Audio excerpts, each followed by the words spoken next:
Hello বন্ধুরা, কেমন আছো তোমরা? তো আশা করি অনেক ভালো আছো। তো আলহামদুলিল্লাহ আমিও ভালো আছি। তো অনেক দিন হয়ে গেছে, টিকিটের দাম কমছে, সবাই বলতাছে টিকিটের দাম কমছে। আসলে কি টিকিটের দাম কমছে? বিমানের টিকিটের দাম? তা আমার তো মনে হয় না টিকিটের দাম কমছে। একটা ওয়াজ শুনছিলাম, তো ওয়াজে বলছিল যে এক লোকে রুটির দাম বাড়াইব। তা এখন রুটির দাম বাড়াইলে দেশের মাঝে তোরপার হয়ে যাইব। এর রুটি অনেক ফেমাস, তো সবাই খাইতে চায়। তো এখন যদি হুট করে রুটির দাম বাড়ায় দেয়, 5 টাকার রুটি যদি সে 10 টাকা করে ফেলায়, তাহলে তো বিশাল ঝামেলা লেগে যাইব। তো এখন কি করা যায়? তো রাজার কাছে গেছে।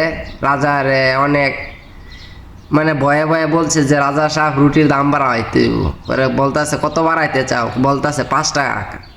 5 টাকা বাড়াইবো। তো রাজায় বলতেছে 15 টাকা বাড়ায় দাও। তো 15 টাকা বানায় দিছে রুটি। তো বিশাল হইচই, সবাই চিল্লাপাল্লা করতেছে, রুটির দাম বাড়ায় দিছে, রাজার কাছে বিচার দিছে আর কি। তা রাজায় ওই লোকের ডাইকা নিয়ে আবার বলছে সবার সামনে বলছে আর কি, রুটির দাম বাড়ায় দিছে, কত সাহস তোমার, হ্যান তেন, রুটি 10 টাকা কইরা বেচবা কাল থেকে। তো বাংলাদেশের অবস্থাটা হয়েছে এইরকম। বাংলাদেশের আগে টিকিট মনে করেন সৌদি আরবে 40,000, 45,000, কেউ 35,000, মানে আগে টিকিট কাটলে এরকম হইতো, কাটতো আর কি।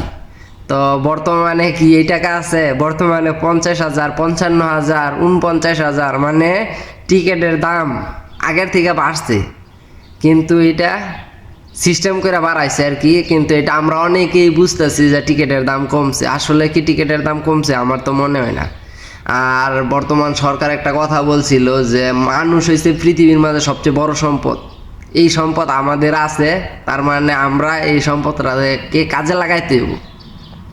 তো আমি মনে করি বাংলাদেশে এখনও প্রচুর বেকার মানুষ আছে। সবাইরে যদি 1 থেকে 1.5 লাখ টাকার ভিতরে বিদেশ যাওয়ার সুযোগ করে দিতে পারে, 1 কোটি প্রবাসী যদি বাংলাদেশকে রেমিটেন্স দিয়ে সচল রাখতে পারে, আমার মনে হয় বাংলাদেশে 20 কোটি মানুষ আছে, ধরেন 10 কোটিও যদি পুরুষ মানুষ হয়, এর মাঝে যদি 3 থেকে 4 কোটি মানুষও যদি বাহিরে কাজ করে, আর 4 কোটি মানুষ যদি রেমিটেন্স পাঠায়, আমার মনে হয় না বাংলাদেশে কেউ আটকায় রাখতে পারবো।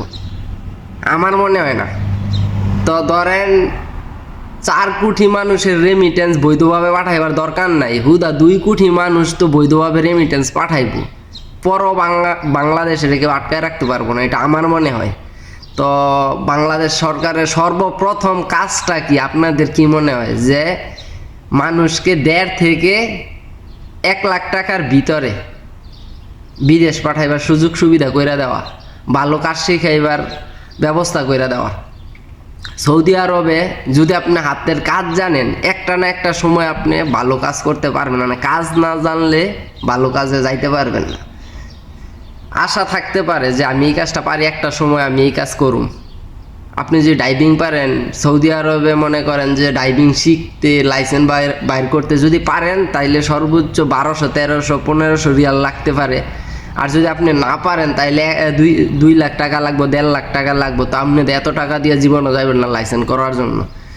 আর এইখানে একটা গাড়ি কিনতে পারলে ভালো টাকা ইনকাম করা যায়, এটা সবাই জানে। একটা গাড়ি কিনলে অনেক দিক থেকে ইনকাম আছে। যেমন আপনি কারো বাসায় একটু দূরে হইলো পরিচিত থাকলে, আপনারা কল দিয়া যদি বলে এর বাসার কাজ করে দিতে পারবেন দ্রুত যাইয়া। আবার একটা ভাড়াও পাইলেন, আসার সময় ভাড়াটাও মারতে পারলেন, মানে সব দিক থেকেই ইনকাম আছে। তো আমি মনে করি মানুষরে দেখেন, এইদিকে আমি কাউরে ছোট করে কথা বলতাছি না, পাকিস্তানের লোকেরা এই দেশে 70,000, 80,000, 1 লাখ টাকা দিয়ে উমরা করতে হয়। অনেক কম টাকা, আরও কম টাকায় আসে। আইসা তারা 3 মাস থাকে আর কি, এইখানে 3 মাস থাকে। তো তারা ভিক্ষা কইরা তার 3 গুণ টাকা বাসায় পাঠায় দেয়। অনেকেই জানেন না, পাকিস্তানে মানে সৌদি আরবের 1 টাকা সমান পাকিস্তানের কিন্তু 70 টাকা না 71 টাকা। আবার ইন্ডিয়ারও কিন্তু অনেক লোক আছে যে ওই লাইনে আসে, আইসা মনে করেন ভিক্ষা কইরা টাকা উঠায় নেয়। তো বাঙালির তো এই সুযোগও নাই যে ভিক্ষা কইরা টাকাটা উঠাইতে পারবো। আর বাঙালি ওই ধরনের লোকও না।